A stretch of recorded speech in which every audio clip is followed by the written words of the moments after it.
ये जो है पूरा हिंदुत्व का जो आइडियोलॉजी है जो सावरकर ने लिखी थी, अब उसी को कोट कर रहे हैं ना?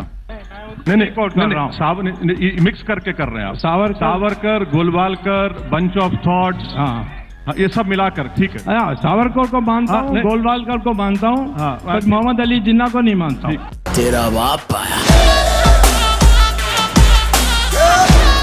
मेरा सवाल यह है कि क्या आप प्रधानमंत्री नरेंद्र मोदी की शह पर सोनिया गांधी राहुल गांधी को परेशान करने की कोशिश कर? कल तक आप बोल रहे थे मेरा कोई बीजेपी में लेना देना नहीं है, कोई कुछ नहीं हूँ, कहीं नहीं हूँ, मुझे मानते नहीं है, मैं वैसे ही लटका हुआ हूँ।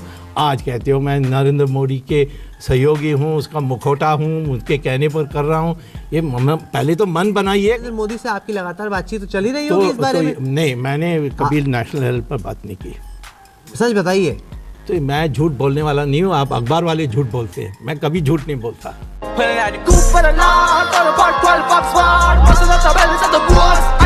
ये मोहब्बत के मज़ाहिरे अगर होंगे तो अच्छा है, मोहब्बत के मज़ाहिरे नहीं हो रहे। यहाँ पर ये हमको डराया जा रहा है। कौन डरा रहा है? सुनिए, कहाँ डरा रहा है? बिल्कुल। देखिए, अच्छा, देखिए, हाईकोर्ट का जब फैसला आया तो कुछ दंगे हुए इस देश में? कहाँ पे? कोई बवाल हुआ? जब इलाहाबाद हाईकोर्ट का फैसला आया राम जन्मभूमि पर, कोई दंगे हुए, कोई बवाल हुआ, कोई तनाव हुआ? बिल्कुल कुछ। हिंदुस्तान की जनता मैच्योर है। नहीं, हिंदुस्तान की जनता, आप भड़काइए मत। हाँ, आप, मुझे लगता है आप जो सियासतदान हैं आप भड़काते हैं। हिंदुस्तान की जनता इतनी मैच्योर है कि गुजरात में 2000 लोग मारे गए और जो चीफ मिनिस्टर कंट्रोल नहीं कर सका उसको प्राइम मिनिस्टर बना दिए। इतनी मैच्योर है हिंदुस्तान की जनता। हिंदुस्तान की जनता, सुनिए मुझे मुकम्मल, हिंदुस्तान की जनता इतनी मैच्योर है कि दिल्ली की सड़कों पर 2000 सिखों को मारा गया और प्राइम मिनिस्टर बना दिया आपने।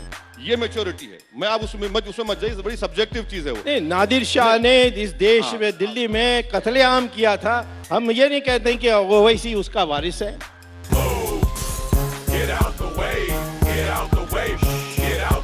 तो हम माने डीएनए एनालिसिस, तो इस देश के सारे मुसलमान के डीएनए और हिंदू की डीएनए एक ही है।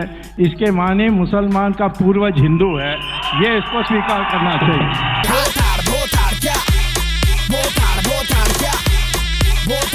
पर राहुल गांधी आजकल हम देख रहे हैं काफी अग्रेसिव हो गए हैं। तो क्या पहले है? आप उन्हें बुद्धू कहा करते थे, वो अभी भी मैं कहता हूँ बुद्धू है। हो गया है। अरे बुद्धू अग्रेसिव ही होता है, बुद्धू तो अग्रेसिव ही होता है। बैकफुट पे ले लिया है सर। अरे आप तो ये फिर आप अपने राय दे रहे हैं क्या? मैं तो सवाल पूछ रहा हूँ। सवाल पूछ रहे हैं, वो बुद्धू है और बुद्धू ही अग्रेसिव होता है राजनीति नहीं, पर आप मानेंगे जब से छुट्टी से आए हैं एक राहुल गांधी का नया चेहरा देखने को मिला। वो तो आपके दृष्टिकोण में हो सकता है। आपकी दृष्टिकोण में क्या है? मेरे दृष्टिकोण ये बुद्धू है, इसका कोई भविष्य नहीं है।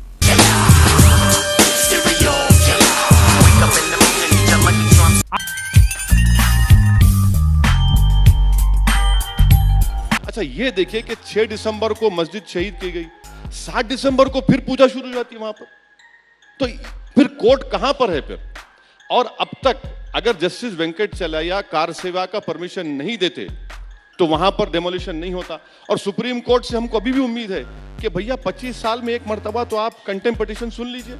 अब तक कंटेम्प्ट पिटीशन हियर नहीं हुआ। और जस्टिस लिबरन ने सही कहा कि क्रिमिनल केस खत्म होना चाहिए पहले। अगर क्रिमिनल केस खत्म नहीं होता, टाइटल सूट फर्ज करिए आप जीत जाते हैं, तो फिर वो केस तो इन्फ्रक्चर्स होगा। यानी आप जो क्रिमिनल एक्शन किया गया डेमोलिशन का, उनको आप रिवॉर्ड कर रहे हैं। तो क्या ये इंसाफ, ऐसा होगा इंसाफ? स्वामी जी, पहले तो हम कोर्ट में इसीलिए हैं कि दोनों के पक्ष सुन ले और फैसला हो जाए। नहीं तो हम पार्लियामेंट में रेजोल्यूशन पास कर सकते हैं। शाबानू में रेजोल्यूशन पास करके सुप्रीम कोर्ट के फैसला ही बदल दी। वो तो अभी भी हो सकता है। वो तो अभी हम तो जीतने वाले हैं यहाँ, तो नहीं? सवाल नहीं है।